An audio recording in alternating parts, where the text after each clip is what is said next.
Hello students, আজকে তোমাদের জন্য এবিটিএ মাধ্যমিক টেস্ট পেপার 2023-24 ফিজিক্যাল সায়েন্সের 809 নম্বর পাতার বিভাগ ক এবং বিভাগ খ এর সমস্ত উত্তর করে দিচ্ছি। চলো তোমরা দেখে নাও। প্রথমে বিভাগ ক, সঠিক উত্তরটি নির্বাচন করো। এখানে তোমাদের 15টা এমসিকিউ প্রশ্নের উত্তর করতে হবে। প্রথম কোশ্চেন, বায়োগ্যাসের প্রধান উপাদানটি হলো মিথেন, অর্থাৎ সের উত্তরটা সঠিক। এরপর দেখো কি দিয়েছে দুইটা, আদর্শ গ্যাসের ক্ষেত্রে ভি বনাম 1/p লেখচিত্রটির প্রকৃতি হলো মূলবিন্দুগামী সরলরেখা, অর্থাৎ এর উত্তরটা সঠিক। এরপর দেখো একটি গ্যাসের বাষ্প ঘনত্ব 16, এসটিপিতে 11.2 লিটার গ্যাসের ভর কত? যেহেতু বাষ্প ঘনত্ব 16, তাহলে আণবিক গুরুত্ব কত হচ্ছে? আণবিক ভর আসছে 32, এর দ্বিগুণ হবে। আর 22.4 লিটার গ্যাসের ভর হচ্ছে কত? 32। সেক্ষেত্রে 11.2 লিটার গ্যাসের ভরটা কত হবে? অর্ধেক হবে, অর্থাৎ 16 গ্রাম উত্তর হবে।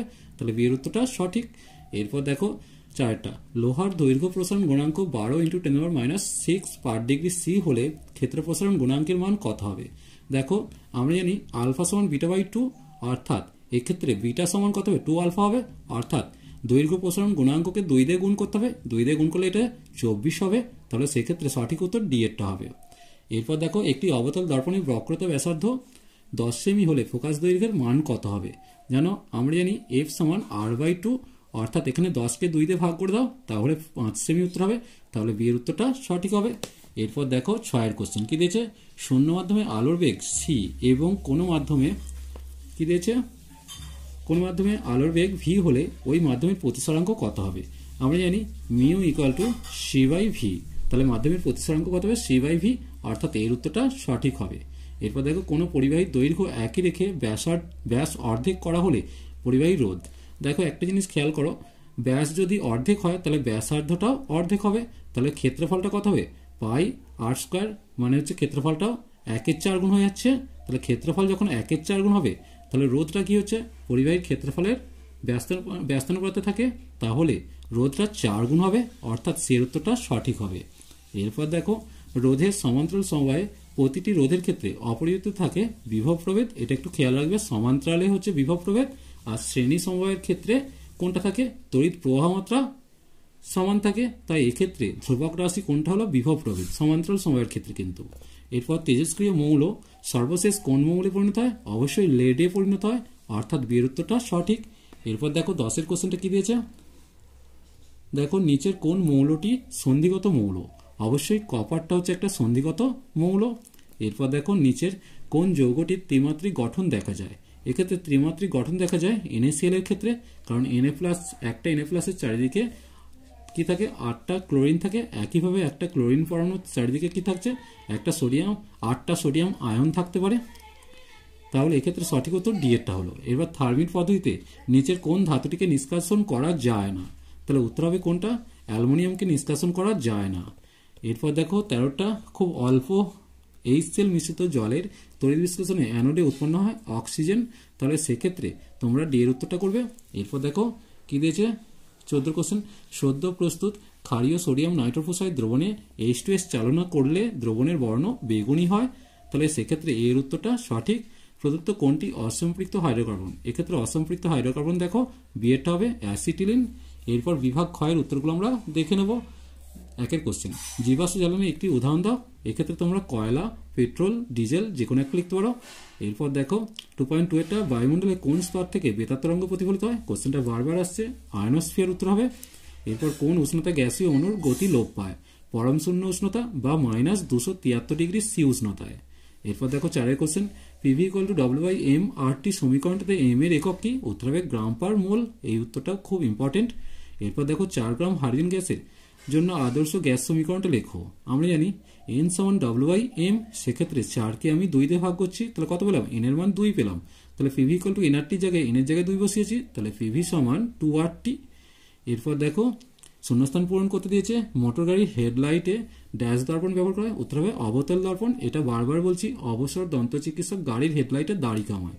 তাহলে অবসর মানে অবতল দর্পণ, গাড়ির হেডলাইটে দাড়ি কামাতে আর দাঁতের চিকিৎসা অবতল দর্পণ ব্যবহার করা হয়। তাহলে এই জায়গাটা অবতল দর্পণ উত্তর হলো। এরপর দীর্ঘ দৃষ্টি সম্পন্ন ব্যক্তি কি ধরনের চশমা ব্যবহার করেন? সেই এতেও খেয়াল রাখবে, দীর্ঘ উচ্চারণ করতে কঠিন হ্রস্ব অপেক্ষা, তাহলে দীর্ঘর ক্ষেত্রে উত্তল, তাহলে উত্তল লেন্সযুক্ত চশমা ব্যবহার করবে। এরপর অথবাটা দেখে নেব, লেন্সের গৌণ ফোকাস বিন্দুর সংখ্যা কয়টি? এক্ষেত্রে অসংখ্য হবে। সকল গ্যাসের আয়তন প্রসারণ গুণাঙ্কের মান কত? উত্তর হবে 1/273 পার ডিগ্রি সি।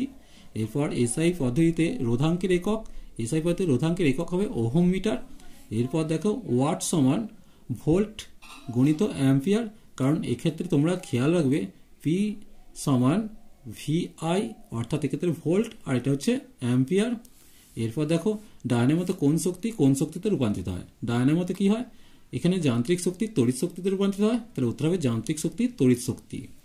এরপর দেখো 2.10 কোশ্চেনটা, কোন নীতিতে হাইড্রোজেন বোমা তৈরি করা হয়েছে? উত্তর হবে নিউক্লিয় সংযোজন। খেয়াল রাখবে নিউক্লিয় সংযোজনতে হাইড্রোজেন বোমা তৈরি হয়, আর নিউক্লিয় বিভাজনে হচ্ছে নিউক্লিয় রিয়াক্টার অথবা পারমাণবিক বোমা তৈরি হচ্ছে, তাহলে এক্ষেত্রে উত্তর হচ্ছে নিউক্লিয় সংযোজন। এরপর আমরা দেখে নেব একটা ম্যাচিং দিয়েছে, কি দিয়েছে? কিপস যন্ত্রে উৎপন্ন হয়, তাহলে কিপস যন্ত্রে কোনটা উৎপন্ন হচ্ছে? H2S, তাহলে এটা 2.111 করলাম। একটি অ্যালকোহলের সংকেত, তাহলে CH3OH, তাহলে এটা 2.112 করলাম। এরপর মিথানোয়িক অ্যাসিড, অবশ্যই এটা হবে, এক্ষেত্রে 2.123 করলাম। এরপর দেখো ভোল্টামিটার যন্ত্রে ইলেকট্রোলিসিস বা তড়িৎ বিশ্লেষণ করা হয়, এটা 2.124 করলাম। এরপর তোমরা দেখে নাও 12 কোশ্চেন কি দিচ্ছে। 18 নং শ্রেণীর মৌলগুলির যোজ্যতা কত? অবশ্যই 0, তাহলে সেক্ষেত্রে উত্তর লিখবে 0। তীব্রতম তড়িৎ ধনাত্মক ধর্মী মৌল কোনটি? উত্তর হবে সিজিয়াম, যেটাকে আমরা সিএস বলি, সিটা বড় হাতের, এসটা ছোট হাতের।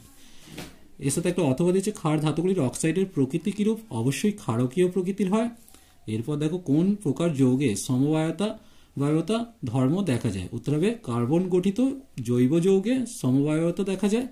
এরপর একটা অথবা দিয়েছে, দেখো এলআইএইচ যৌগটিতে কোন ধরনের বন্ধন বর্তমান? এলআইএইচ যৌগে আয়নীয় বন্ধন বা তড়িৎযোজী বন্ধন বর্তমান। তড়িৎ বিশ্লেষণ প্রক্রিয়ায় ক্যাথোডে কি ধরনের বিক্রিয়া ঘটে? ক্যাথোডে বিজারণ বিক্রিয়া ঘটে। খেয়াল রাখবে কবি আজা মানে ক্যাথোডে বিজারণ আর অ্যানোডে জারণ ঘটে, এক্ষেত্রে উত্তর হবে বিজারণ। পরীক্ষাগারে ধাতুমূলক শনাক্তকরণ করতে কোন গ্যাস ব্যবহার করা হয়? উত্তর হবে হাইড্রোজেন সালফাইড, যেটাকে আমরা H2S বলি। এরপর দেখো অ্যামোনিয়া গঠিত একটি অজৈব সারের নাম লিখতে বলেছে। অ্যামোনিয়া গঠিত একটি অজৈব সারের নাম হচ্ছে অ্যামোনিয়াম সালফেট, করতে পারো অ্যামোনিয়াম নাইট্রেট, যে কোনো একটা লিখবে। এরপর দেখো আয়রনের বিশুদ্ধতম রূপটির নাম? উত্তর হবে রট আয়রন। এরপর দেখো 18 কোশ্চেন, H2S এর সংস্পর্শে বর্ণহীন হয় এমন একটি পদার্থের নাম? উত্তর হবে ব্রোমিন। বিক্রিয়াটা তোমরা দেখে নিতে পারো, H2S প্লাস Br2 থেকে 2HBr প্লাস সালফার তৈরি হচ্ছে। এখানে দ্রবণের বর্ণ লাল ছিল প্রথমে, সেটা বর্ণহীন হয়েছে, অর্থাৎ উত্তর হবে ব্রোমিন। আজ এই পর্যন্তই। নেক্সট ভিডিও নিয়ে খুব তাড়াতাড়ি হাজির হবো। ভিডিওটি ভালো লাগলে লাইক শেয়ার কমেন্ট করো, পারলে চ্যানেলটিকে সাবস্ক্রাইব করে নিও। চলো টাটা, বাই বাই।